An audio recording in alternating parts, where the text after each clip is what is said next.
right. Well, 'twas the night of Thanksgiving. But I just couldn't sleep. I tried counting backwards. I tried counting sheep. The leftovers beckoned the tofurkey delight. But I fought the temptation with all of my might. Tossing and turning with anticipation, the thought of a snack became infatuation. So I raced to the kitchen, flung open the door, and gazed at the fridge full of goodies galore. I gobbled up cranberries and buttered potatoes, pickles and carrots, beans and tomatoes. I felt myself swelling so plump and so round till all of a sudden I rose off the ground. I crashed through the ceiling, floating into the sky with a mouthful of pudding and a handful of pie. But I managed to yell as I soared past the trees, "Happy eating to all! More tofurkey, please."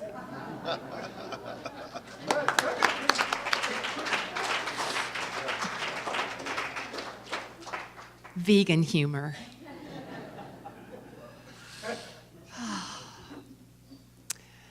So, here we are again in our 7th week of exploring Deepak Chopra's 7 Spiritual Laws of Success.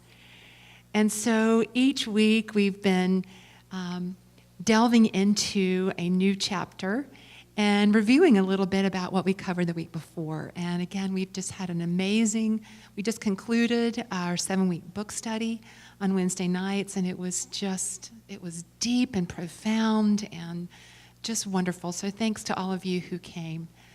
So last week, we talked about the law of detachment, and that just seemed to be the boogaboo for us because there is just something in our human experience about us being detached, right? Because I don't know about you, I wasn't raised to be detached about things. You know, I was raised to be like, okay, I need to manage and I need to control. Yeah, it hasn't worked real well. So let's review. So the opportunity that he says that we have with detachment is to let go of our fear. To let go of our fear and our insecurity. Yeah. Because our desire for attachment is all based in the past. It's all based on our conditioning. It's all based on the known.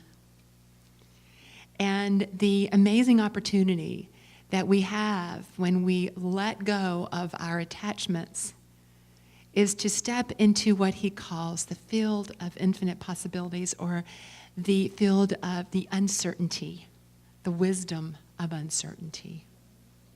Yeah, the wisdom of uncertainty, which is, yes, that unknown.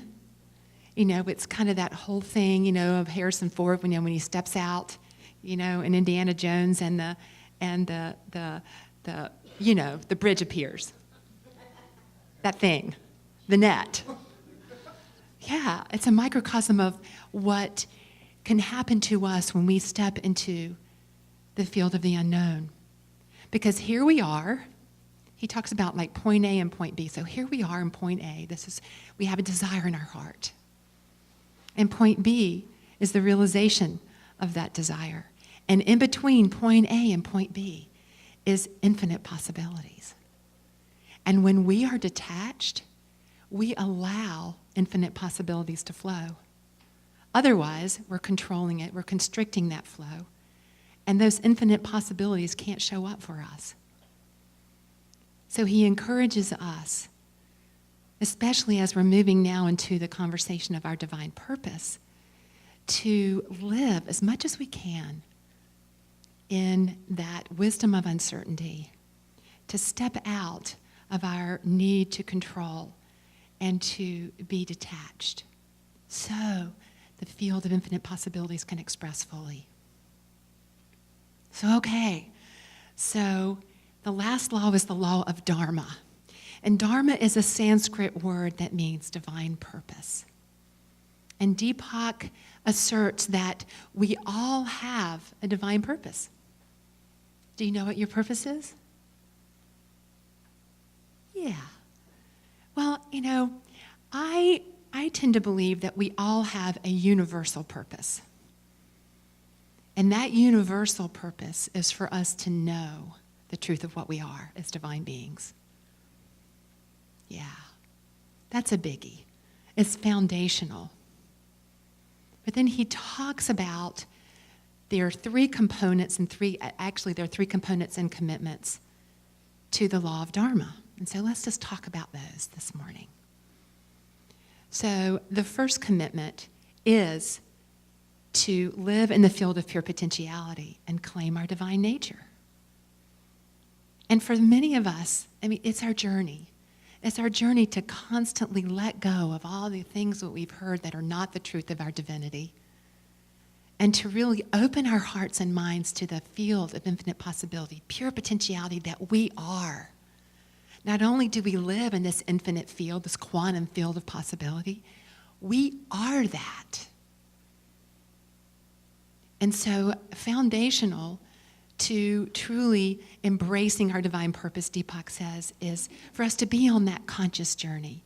We don't have to already be there, folks.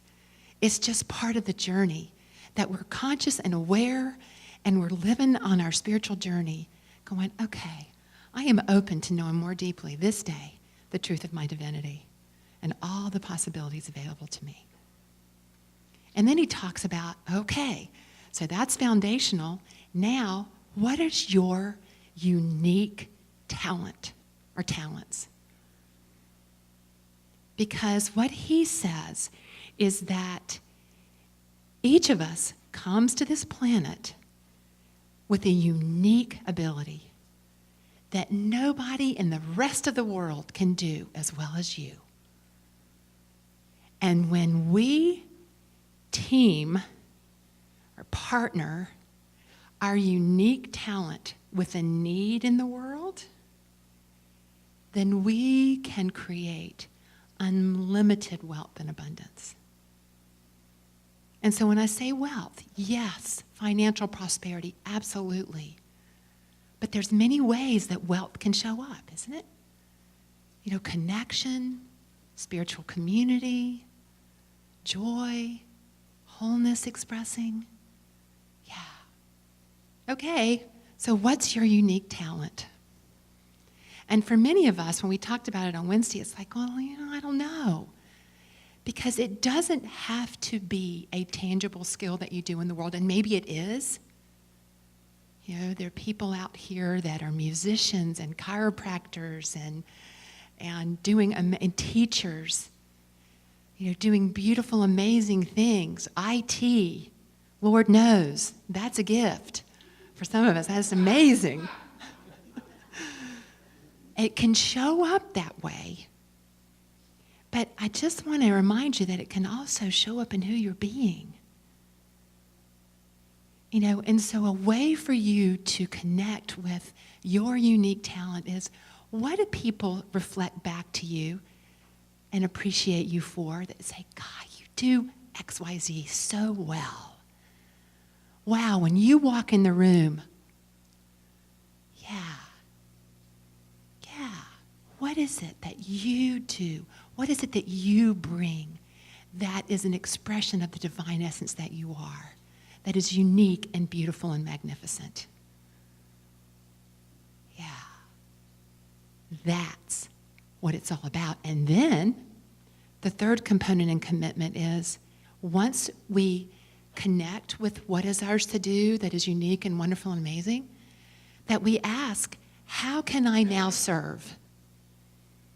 How can I now be in service to humanity? Yeah, so that's our divine purpose. And folks, when we're living from our divine purpose, we make a difference and we live with such joy and such passion. And so I wanted to share a story with you about someone that I read about that was so moving to me.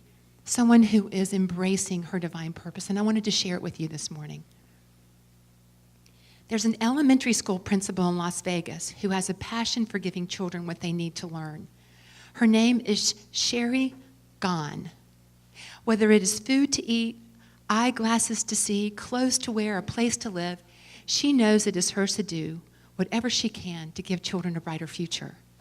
Sherry collaborates with 400 local individuals and businesses to provide these resources. She will often get to school at 6 a.m. to sort through donations and work with the school counselor to identify kids that need help. Weekends are often spent searching for potential donors. Sherry works in a school where 85% of the 618 students live below the poverty line, many of whom are homeless. Sherry identifies with children who are struggling. She struggled as a child. She grew up without a father in the projects of Buffalo and watched her mom do her best to support her and her sister on a receptionist salary. There was a constant crisis around having enough food or money to live on. So when she found out a 10-year-old girl named Charlie was sleeping on the floor every night, she knew she had to help out. Using donations, she bought Charlie and her brother brand new beds and also helped their father find work and an apartment for them to live. When she found out that a student's father had lost his job and that he had to travel out of state for work, she paid to move his family into a motel across the street from the school and provided the 3 kids with clothes, backpacks, school supplies, and food.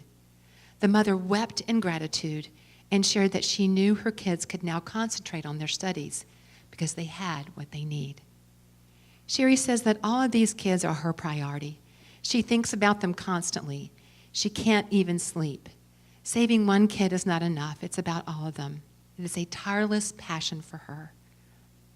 What she asks of the family she supports is that they pay it forward by volunteering and attending classes offered at school, such as GED, citizenship, and/or parenting classes. Her efforts have paid off. The number of transient families in the Las Vegas area has dropped, and proficiency rates in reading and math have more than doubled. This is the law of Dharma at work. Sherry has discovered the great power within her as her passion and desire to help those children. Her unique talent is to serve and love and support those children learn and thrive. Her life is wealthy. This is what Deepak says. Discover your divinity, find your unique talent, serve humanity with it, and you can generate all the wealth that you want.